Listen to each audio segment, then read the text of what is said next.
Hi everyone, thanks for joining our live stream today. I'm very pleased to be with Claudius Tsang, our guests for today, and experts who will be answering any questions you may have. Thanks so much, Claudius, for accepting our invitation. Thank you. Please, could you share with us a bit more about your career, your background, so our members understand a bit more about what you do? Sure. I've been working in the PE and VC industry for 20 years. So my job is find good companies and invest them and help to build the company, normally on the board level, and finally exit the company. So that's my daily job. And besides, I also interested to use my personal money to invest in some startup because I think to grow the company with the entrepreneur actually is a very interesting experience. Absolutely, and we have a lot of our members starting really interesting businesses, but they do need some guidance, and especially from experts like you. So we selected two of our members. We received a lot of questions actually. Thank you all for sending your questions. We selected two of our members today that you will be able to really sort of answer several of their questions to go a bit more deep dive in their business. So I would like to invite first Emma to join us on this line. Hi, Emma. Hi both. How are you? Very good, thanks. Thanks for joining us. We would love to first have a short introduction of your company, so Claudius understand better your background, and then I will let you ask any questions you may have for him. Fabulous. Thanks so much. Nice to meet you, Cornelius. So my name's Emma. I have a background in management consulting. I was with Accenture for 12, 13 years and have done a couple of similar things since. And I, in the last year, founded a business called Immunis, which is looking at trying to digitize immunity data. And what it's aiming to do is connect patients, medical settings, and what we call gatekeepers of that data, to enable a more peace of mind for patients, more efficient methods of working, and fewer risks and errors for people in the medical setting, and an easier way to gatekeep some of that data. And we were looking at this actually prior to COVID, and with the advent of COVID, we believe it's just going to become more important. So we're starting looking at vaccinations on the broad scale, not just things like COVID, but many of them that have a greater complexity schedule, and associated immunity tests that can be used in conjunction with those. And we are really trying to create some structure around the data model and enable patients as effectively the CEO of their own healthcare to manage that data in a different way to today. So I think a lot of the patients that we have surveyed, you tend to use paper, non-dynamic records, and it's a very dynamic process. And therefore, the ability to maintain adherence is quite challenging. And then when we work with medics, we're seeing that they have a number of different processes, generally manual, to try and keep on top of this. And that can create additional distrust of the system where there is already a degree of distrust, actually. So we believe that there are many different ways in which we can facilitate this and create greater buy-in on the part of many players in the system. So we're starting, we've got a partnership with a clinic in Hong Kong. We're doing a pilot with them at the moment. And really what we're trying to test out is both the system and consumer uptake to it, medical uptake to it, and then also the business model. And that was really where I wanted to ask a few more questions of you with your background today. We've got a number of assumptions about how this could make money. And we want to test some of those along the way, but we're also just trying to learn everything that we can as we go. So our current assumption is that there is a B2B angle on this. So we know that we're going to provide value for people in a medical setting, and we know that they are so far willing to pay money, but how much? That's what we've got to find out. And from a gatekeeper setting, and there I mean anybody that needs to look at somebody's vaccination or test record, which obviously today with something like COVID is a great many more parties, but even historically has been everybody from educational institutions to the army, the navy, etc., many different parties, and often that's been a very manual process. So we believe we can bring value there, but we need to test that process out a little bit more as well. And then we believe that we understand from everything that we've read and know that consumers generally don't like to pay for medical apps. So we wanted to really test that out in this pilot process and understand whether there is a freemium version there that could work, or whether we're really not going to earn revenue through that process. Mm-hmm. And so everything that we know about medical settings says distribution is absolutely fundamental, and this is definitely a solution that has a network effect. The more people that are on this, the more it's going to benefit in terms of ease of use for the different parties. And so I really wanted to understand from you any advice you might have on how healthcare or non-healthcare companies have thought about this problem, and some things we might not have considered before so far. Right. Yeah. So currently, right now, who is actually your paying customer? So our paying customer is the clinic. So we're building a solution with them that effectively enables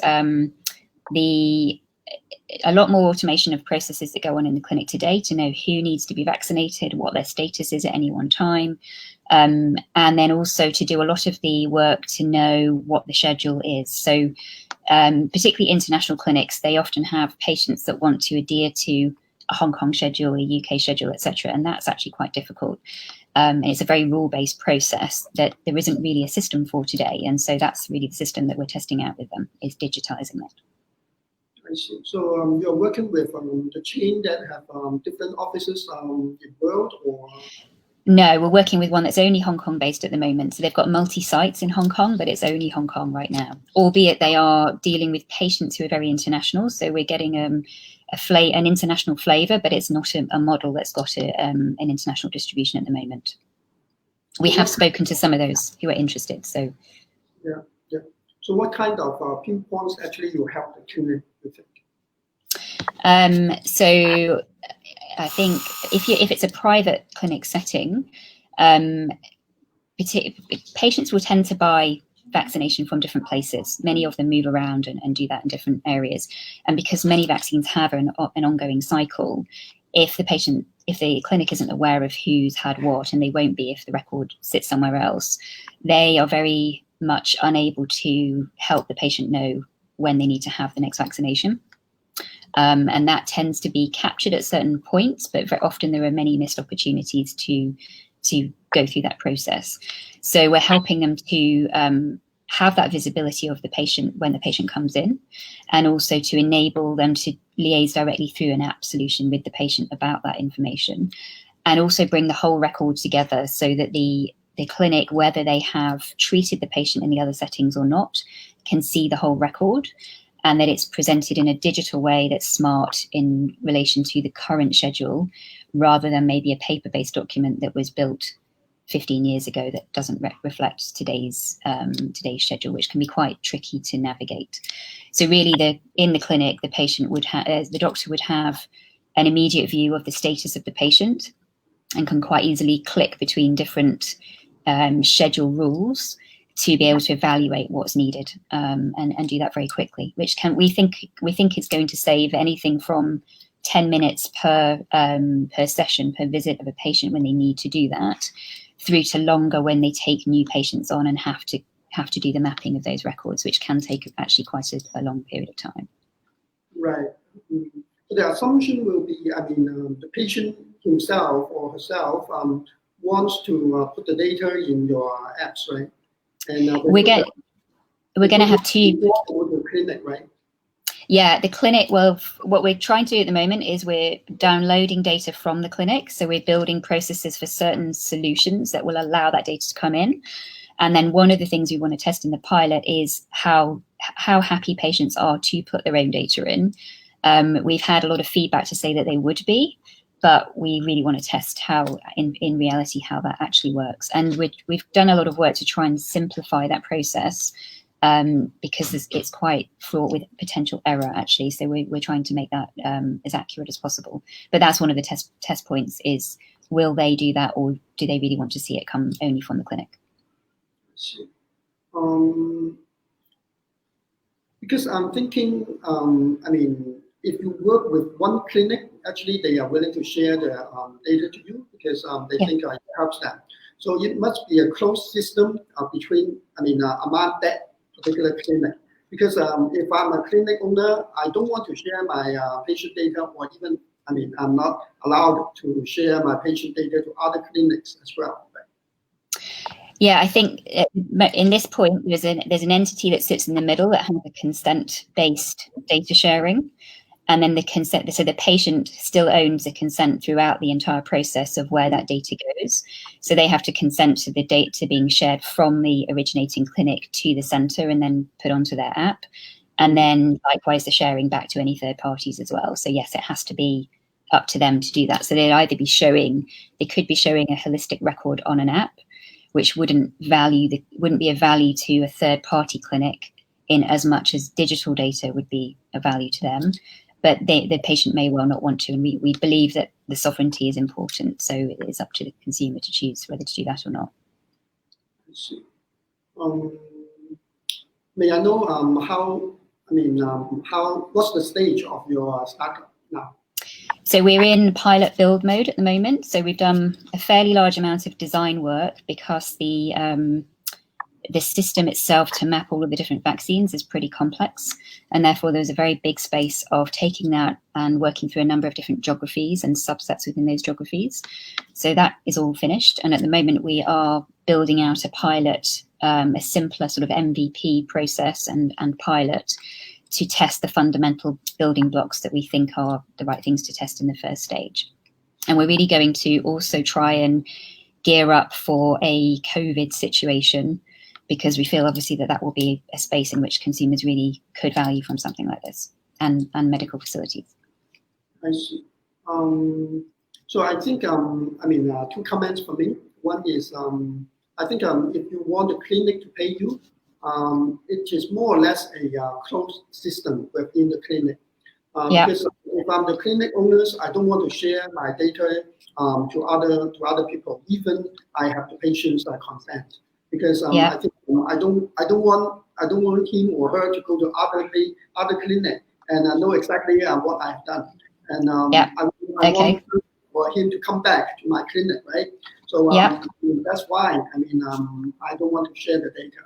And second, I don't know whether you realize in Hong Kong, I think we have already established a electronic medical record. Then obviously not everyone has applied, but if they are very keen, they can do it, and then you actually connect to the public as well as the private clinic to have the whole record for people. So I think that's also something that you should bear in mind. And I think if you want to test out your product a little bit further, I would suggest you should talk to some clinics that have several outlets in Hong Kong, or even some in China, and they may be interested to use it as just like the SaaS system. Yes, okay. They want to centralize their database, and this is something that they want. And if actually your apps can provide them some consistency of data. And I think they may be willing to use it. But among clinics, I think it will be quite difficult. Okay, that's interesting insight. Okay, that's something for us to test out then, clearly. Yeah, and I think that's actually a very good apps if it can use by lots of people, because it actually helps the society, helps everyone. So I think that's a very good project. But at the same time, if you want to be successful, you need to really figure out how you can how to incentivize them. And how you can make money on that. Yeah. Okay. That's really useful. Thank you very much. Thank you. Great. Well, thank you so much. Thanks, Emma, for the questions. We hope that's been helpful for her, and thank you for sharing your insights. We actually have another member, Nadia, who will have questions for you. So, Nadia, would you like to join us? Yeah. Hello. Hi, Nadia. Hi, So, Nadia. Hello, yeah, how are you? Hello. very good, thanks. Sorry. You have some time to ask your questions, but first maybe give us an introduction of your business, so Claudius understand a bit better what you do, and I will let you ask any questions you may have. Okay, so hello, I'm Nadia. I'm from Indonesia, and my small business is Vega Organics. It's an organic skincare based in Indonesia, but now I'm shifting to Singapore, and also thinking to expand to Europe as well. So for this, like we are trying to rebrand everything and think about like new business model, because of course the target market is very different from Indonesia and then Singapore. And at the start, we wanted to more to expat, but then with the COVID, and then I'm asking like few friends, they think better to do more specifically to locals in Singapore than thinking to expand to another target market. So what I would like to ask is like, do you have any suggestions to suggest us to be more profitable? Like what kind of business model, especially for skincare, which is like, it seems like really hard market, especially in this time. Is there's any books that I can read? Yeah, that's my first question first. And then second question would be like, is it worth to invest for the right talent?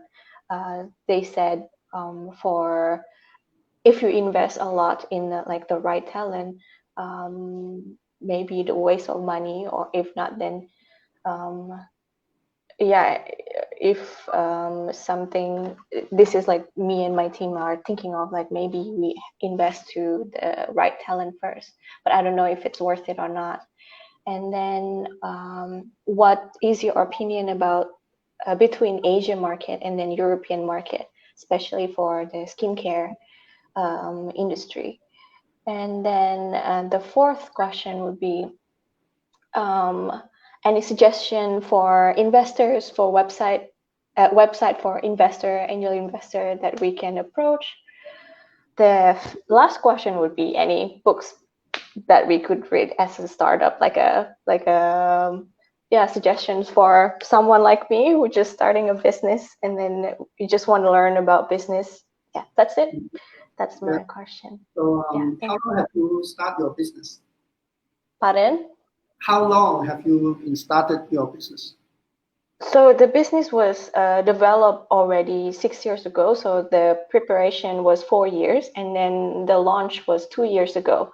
So it was like 1.5 years in Indonesia, and then now we're thinking to shift it to Singapore. I see. So you already got quite years of experience.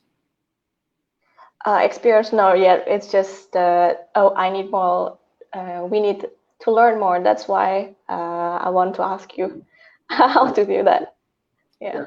So I mean, in terms of the business model, I think yours one is a B2C one, right?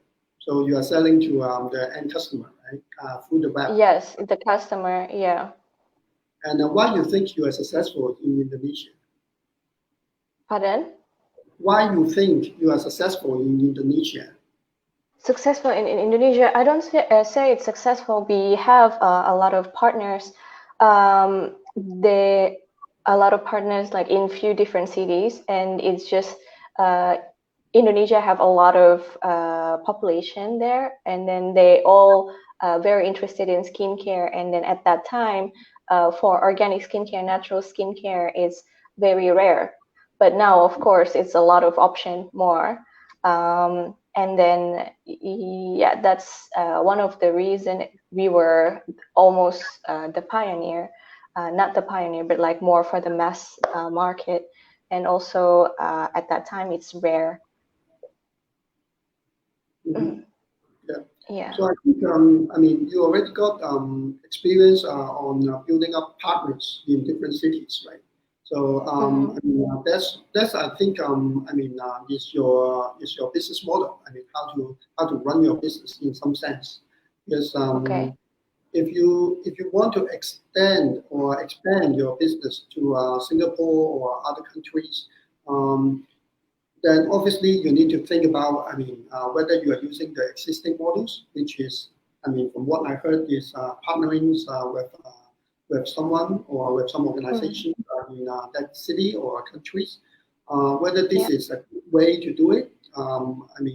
Obviously partnering is have a good advantage because you can establish much more quickly, and you can you are actually just selling them the products and then ask them to. So they are basically your distributor partner, right? Yes, Right. they are. So yeah, so that's something actually quite I would say more easy to establish because you don't need to consider the logistic, you don't need to consider the customer service, right? Do you? Yeah. Yeah. I do, but of course only for websites and like straight away if the customer contact us straight away. Mm-hmm. So other than the website, how's your partner do? How's your partner sell your product? They have stores in they have chain stores in few different cities. That's how it is. Yeah. I see. Usually, or like in a spa or something like that. Mm-hmm. I see. So I think from my understanding, I think Singapore is definitely the country that you want to go on because lots of Indonesia actually in Singapore, right? So I think that's the normal expansion. If you can find a partner in Singapore, and I think definitely you should try on Singapore. On the European market, I am not too sure. Because organic skincare actually they are quite popular, I would say, in Europe. That's true. And you really need to find a niche that your product has relative to the European products.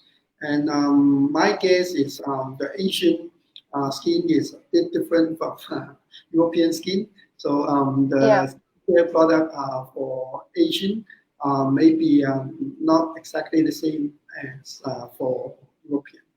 So I would say you should focus on the Asian countries first, and Indonesia, and then normal extension to Singapore, and obviously Philippines that you can take a look, and all the Southeast Asian countries. I think if you have some partners in different cities, try to ask them or try to go to that store. You will probably see lots of maybe not your partners, but the other chain store. Actually, they have shops in Singapore already. If that's the case, then you can definitely talk to them. I think that's a normal extension that will be easier for you. And in terms of the right talent, whether you should hire more people, I would say we all know that every organization is because of people. So if you are hiring the right talent, then obviously you should do it because you are using the word right talent. But whether it is right or not, I think you need to consider.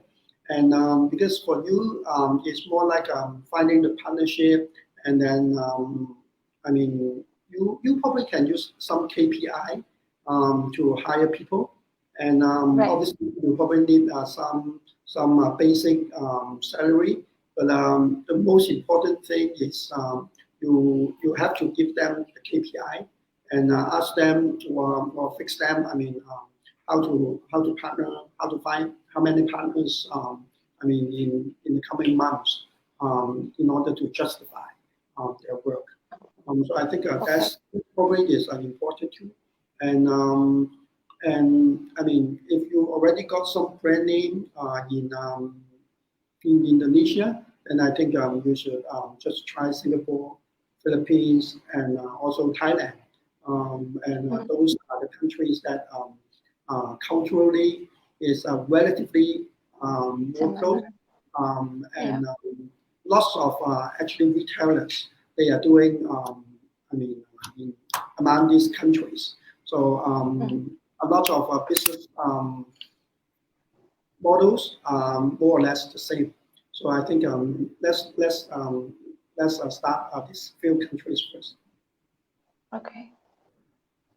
In terms of the book, this is actually a bit more startup books. Because you have been in the business for 2 years, but I think you can still always refer to the book called The Business Model Canvas. And Okay. actually is the book that gives you some building blocks. They have the template for 9 building blocks that help you to build a business model or help you to re-examine your business model. That's include value proposition, infrastructure, customers, finance, all this. So when you, even though you have started your business already, but you can always refer back and see whether this actually can help you. To think further. For the new business, that's definitely something that you want to use the template to examine. Okay, so is last one would be is there's any website to approach any investors or for Asia or in Singapore? I think there's some. I would say I would suggest you to take a look on they call ABCJ. ABCJ. Yeah. Okay. That's actually is some organization that have a lot of PE and VC investors. But I think they are quite close. They normally don't talk a lot to the entrepreneurs. They are more on that close group of PE VC investors. But I'm not sure in Indonesia there has some government initiative VCP fund activities, because in Hong Kong we definitely have some, but I'm not sure about Indonesia. Right. Okay. All right. Thank you so much for your answer. Really helpful. You're welcome. Thank you. Thanks, Claudius. I'm glad that your answer is really helpful. So yeah, we only have a few minutes left, but we received quite a few questions online, so I will just basically share those with you. Sure.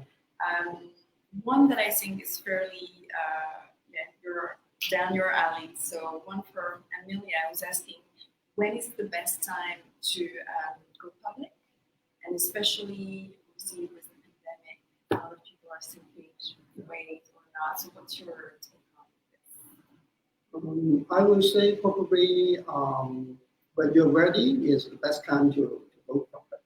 Because never wait, because right now we think it's a very bad time, and maybe the valuation probably is not as good as you think. But my suggestion is just go get listed if you can. And firstly, we don't know what happens tomorrow or next year, and it may be even worse. And secondly, after you get listed, you're already in a different platform. And those platforms or the listed platform actually can help you to build your business more easily. And obviously, you need to pay the costs. You need to have a lot of compliance related issues. But I think if you have that kind of scale, you should do it, and not try to wait, not try to time the market. And that's very very difficult, and always cannot have the right time.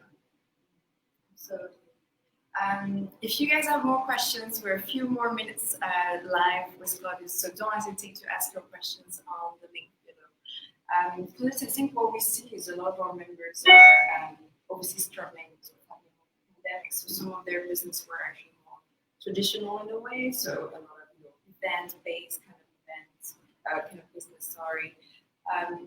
What if they want to scale internationally in this context? Like, have you seen interesting ways to basically transition from maybe a traditional, I would say, offline business? Like, I have an example from Marianne, who's running this wellness retreat yoga class. For her, what would be your thoughts on her? How should it scale internationally, given what's happening today? Is the yoga class online or offline? So I think at the moment they're pretty much offline. I see. So I think obviously now is not the best timing in the sense that for lots of offline business. But I think it's good in the sense that you can think of how your offline business can go online. But I think the difficulty for doing the traditional offline business to online is you need to give the same experience and you need to give the same feeling to your customers. And that's actually is not that easy, I would say. I mean, there's a lot of yoga classes online. When you click the YouTube, you probably can find a lot. But I mean, how to give them a different experience and how to give them a different environment when they just look at the YouTube. That's actually is something that that's very important. And before in an offline location, actually you can have the different decoration, you can have different music, different taste.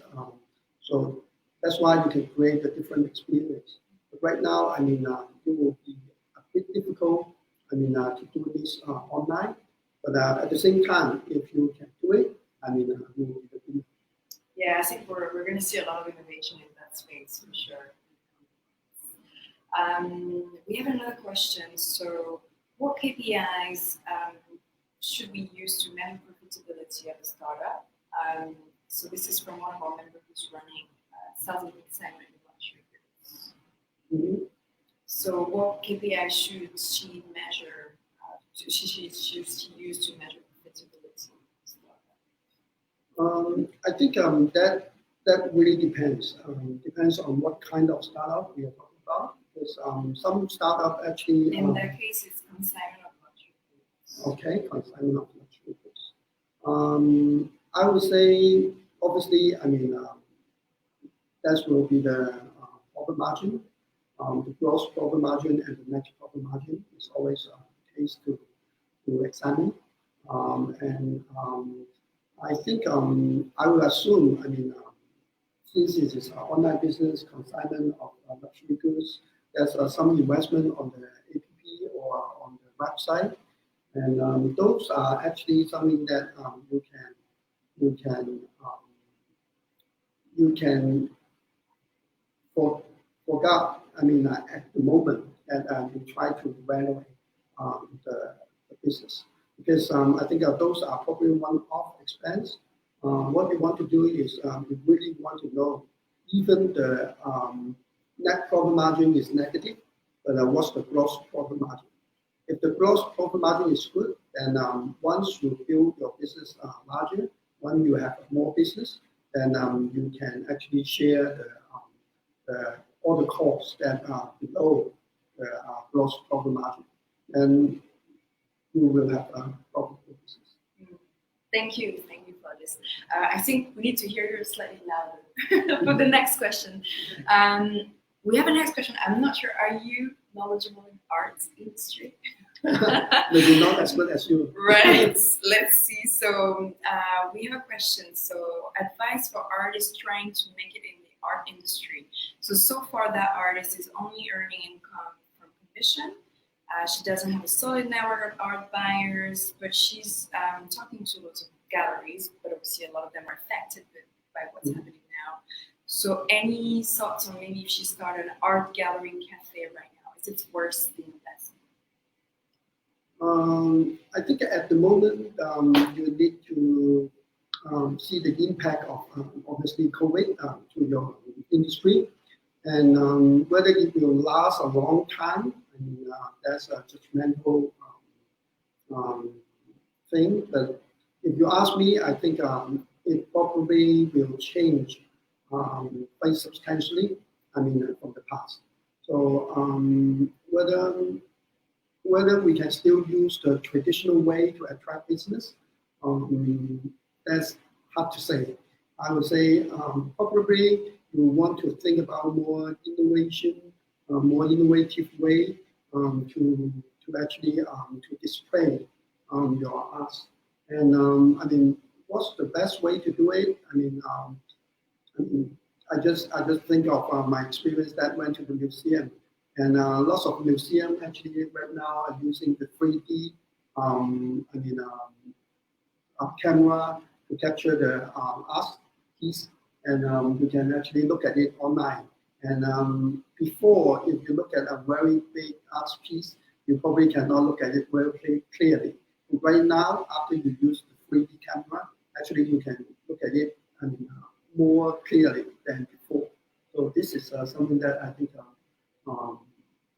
we should all think about. Great. Yeah. Well, we hope that answered your questions. We're receiving quite a lot of questions, which is great. Thank you so much. But we're actually close to now time to wrap up, unfortunately. We hope you really enjoyed this session. Claudius will be with us bi-weekly on this live stream. So you can send your question in advance, and we will be selecting, like we did today, 2 members to really sort of deep dive in their business. So don't hesitate to go on our website or ask your questions on the link below. Thank you so much, Claudius. We hope you enjoyed. Yeah. And we see you again on the 20th of August. Yeah, that's the next date. Sure. Thanks.